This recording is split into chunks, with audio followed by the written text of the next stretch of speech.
प्रताप आणि Sanjay share market संदर्भात चर्चा करत होते. दोघांनाही शेअर्समध्ये गुंतवणूक करण्याची आवड आहे. संजय स्मॉल कॅप शेअर्समध्ये गुंतवणूक करतो तर प्रताप लार्ज कॅप शेअर्समध्ये. प्रतापने संजयला कोटक इक्विटीजच्या रिपोर्टची माहिती दिली. स्मॉल आणि मिड कॅप शेअर्सचं व्हॅल्युएशन खूप वाढलं आहे आणि या सेगमेंटमध्ये आता बबल तयार झालाय असं प्रताप म्हणाला. मात्र संजयचा या रिपोर्टवर विश्वास नाहीये. प्रतापने संजयला कोटक इक्विटीजचा रिपोर्ट वाचण्याचा सल्ला दिला. संजयची जवळपास सगळीच गुंतवणूक स्मॉल आणि मिड कॅप शेअर्समध्येच आहे. स्मॉल आणि मिड कॅप शेअर्समध्ये बबल तयार झालाय आणि म्हणून आम्ही आता या सेगमेंटमध्ये खरेदीचा सल्ला देणार नाही असं कोटक इक्विटीजने म्हटलं आहे. मात्र संजयने प्रतापला नुवामा वेल्थचा रिपोर्ट दाखवला.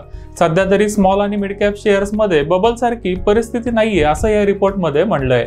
कोटक आणि नुवामा या दोन्ही संस्था नामांकित आहेत, पण दोन्ही संस्थांनी परस्पर विरोधी भाकितं केली आहेत. त्यामुळे संजय आणि प्रतापप्रमाणे लाखो स्मॉल कॅप गुंतवणूकदारांच्या मनात गोंधळ निर्माण झालाय. चला तर मग हा गोंधळ दूर करण्याचा प्रयत्न करूया. गेल्या 6 महिन्यात सेन्सेक्स आणि निफ्टीने सुमारे 15 ते 16.5% रिटर्न दिलाय. त्याच कालावधीत बीएसई मिड कॅप इंडेक्स सुमारे 35% वाढलाय आणि बीएसई स्मॉल कॅप इंडेक्सने अंदाजे 38% रिटर्न दिलाय. स्मॉल आणि मिड कॅप इंडेक्समध्ये एवढी लक्षणीय वाढ झाल्यानंतर हा ट्रेंड आता टिकून राहील का, महत्त्वाचा प्रश्न आहे. दुसऱ्या शब्दात सांगायचं तर स्मॉल आणि मिड कॅप शेअर्समधील ही तेजी कायम राहील का, याचं उत्तर आपल्याला शोधायचं आहे. कोटक इन्स्टिट्यूशनल इक्विटीज आणि नुवामा यांचे स्मॉल आणि मिड कॅप सेगमेंटबाबत वेगवेगळे दृष्टिकोन आहेत. प्रथम कोटक इन्स्टिट्यूशनल इक्विटीज आणि नुवामा यांच्या अहवालात सादर केलेले युक्तिवाद समजून घेऊया. मग स्मॉल आणि मिड कॅप शेअर्सचं काय करावं याबद्दल आपण चर्चा करू.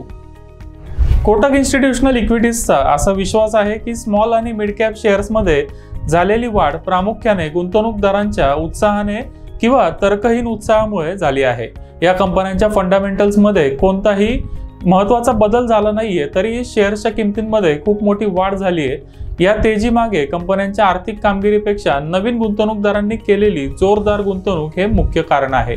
SIPच्या माध्यमातून होणाऱ्या गुंतवणुकीने महिन्याला 15,000 कोटींचा उच्चांकी आकडा पार केलाय. तर मागच्या 3 वर्षात खूप मोठ्या प्रमाणावर नवीन डीमॅट अकाउंट उघडण्यात आलेत. त्यामुळे कोटक इक्विटीजने चिंता व्यक्त केली आहे. संस्थात्मक गुंतवणूकदारांनी कन्झम्पशन शेअर्समध्ये मोठी गुंतवणूक केली आहे. मात्र या शेअर्सनी खराब कामगिरी केली आहे. या शेअर्सचं व्हॅल्युएशन महाग होतं, तसेच व्याजदर वाढल्यामुळे लोकांच्या पर्चेसिंग पॉवरवर नकारात्मक परिणाम झालाय. त्यामुळे या शेअर्समध्ये फारसा रिटर्न मिळाला नव्हता. मात्र आर्थिक वर्ष 2024च्या पहिल्या त्रैमासिकात या कंपन्यांनी अपेक्षेपेक्षा चांगले निकाल दिल्यानंतर परदेशी आणि देशांतर्गत दोन्ही संस्थात्मक गुंतवणूकदारांनी हे शेअर्स आक्रमकपणे खरेदी करण्यास सुरुवात केली. भारतीय अर्थव्यवस्थेच्या भक्कम आउटलुकमुळे या शेअर्सचं आकर्षणही वाढलं, कारण आर्थिक वाढीच्या काळात स्मॉल आणि मिड कॅप शेअर्स चांगली कामगिरी करतात, ज्यामुळे गुंतवणूकदारांना चांगला रिटर्न मिळतो. कोटक इन्स्टिट्यूशनल इक्विटीजच्या तज्ज्ञांचा असा विश्वास आहे की यापैकी बहुतेक शेअर्सच्या किमतींमध्ये आर्थिक कामगिरी डिस्काउंटेड आहे. त्यामुळे त्यांना स्मॉल कॅप शेअर्समध्ये तेजी येईल असं वाटत नाही. यापैकी काही शेअर्सची ऐतिहासिक कामगिरी चांगली असली तरी त्यांचा भविष्यातील दृष्टिकोन तितकासा अनुकूल नसेल. काही शेअर्सचं भविष्य आश्वासक आहे असं दिसतं, परंतु त्यांचा ऐतिहासिक ट्रॅक रेकॉर्ड कमी प्रभावी आहे. आणि काही शेअर्समध्ये मजबूत ऐतिहासिक कामगिरी किंवा आशादायक भविष्य नाहीये. रिटेल आणि संस्थात्मक गुंतवणूकदारांच्या स्मॉल आणि मिड कॅप शेअर्समधील नवीन पसंतीमध्ये कॅपिटल गुड्स, डिफेन्स, EMS म्हणजेच electronics manufacturing services, railway, real estate आणि रिन्युएबल एनर्जी सेक्टरमधील कंपन्यांचा समावेश आहे.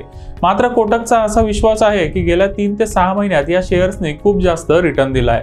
यापैकी बऱ्याच कंपन्या बिझनेस टू गव्हर्नमेंट अर्थात B2G किंवा बिझनेस टू बिझनेस अर्थात B2B सेक्टरमध्ये काम करत आहेत.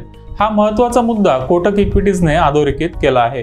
यापैकी बऱ्याच कंपन्यांकडे एक्झिक्युशन स्किल्स नाहीयेत, तसेच त्यांचा कॉर्पोरेट गव्हर्नन्सचा ट्रॅक रेकॉर्ड चांगला नाहीये.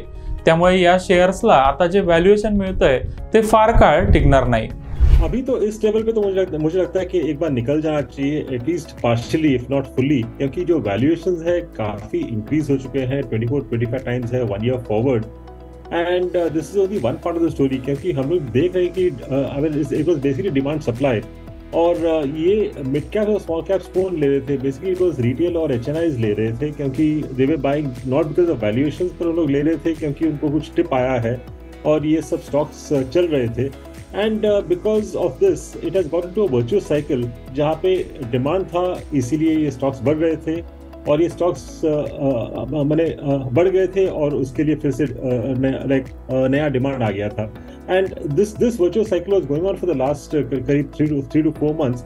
जब भी हम लोग छोटे शेयर्स लेते हैं, मिड कैप स्मॉल कैप्स, हम लोग लेते हैं ताकि I mean at a future date ये this will become a large cap. तो यदि लार्ज कैप बनना है तो we should see some sort of leadership qualities और some moat for that company, जिससे वो एक लीडर बने आगे जाके। So I think that's one important thing has to be seen. Then we need to see जो सेक्टर में है, I mean whether we are seeing that sort of a growth which can actually make it a large cap going ahead। तीसरा और most important चीज है management. Normally you cannot compare large cap management with small cap management, पर यहाँ पे देखना पड़ेगा कि whether they I mean they are in a position to take this company to the next level. तो I think these are the like 2 or 3 important points जो हम लोग को देखना पड़ता है। एट द सेम टाइम जो उनका बैलेंस शीट है, I think that should be decently be clean and should not be too like over leverage. मात्र केंद्र सरकारकडून पायाभूत सेवांच्या निर्मितीसाठी खूप मोठ्या प्रमाणावर गुंतवणूक चालू आहे। आजपर्यंत कधीच मिळाल्या नव्हत्या एवढ्या मोठ्या ऑर्डर या कंपन्यांना मिळत आहेत। मागच्या त्रैमासिकात स्मॉल कॅप कंपन्यांच्या नफ्यामध्ये 50% जास्त वाढ झाली आहे, जे मागच्या 30 वर्षात पहिल्यांदाच झालं आहे। स्मॉल कॅप शेअर्समध्ये जो आउट परफॉर्मन्स पाहायला मिळतोय तो मार्च 2023 मध्ये चालू झालाय। ऐतिहासिक आकडेवारी बघितली तर असं लक्षात येतं की स्मॉल कॅप शेअर्समध्ये एकदा आउट परफॉर्मन्स चालू झाला की तो किमान 18 ते 24 महिने चालतो। त्यामुळे गुंतवणूकदारांनी लगेच पॅनिक होऊन कोणताही निर्णय घेण्याची गरज नाहीये। मात्र शेअर मार्केटमध्ये नेहमीच सावध राहिलं पाहिजे। त्यामुळे चांगले फंडामेंटल्स आणि स्वस्त व्हॅल्युएशन असणाऱ्या शेअर्समध्येच गुंतवणूक करा। तसेच मार्केट उच्चांकाला असल्यामुळे स्टॉप लॉसचा अवश्य वापर करा।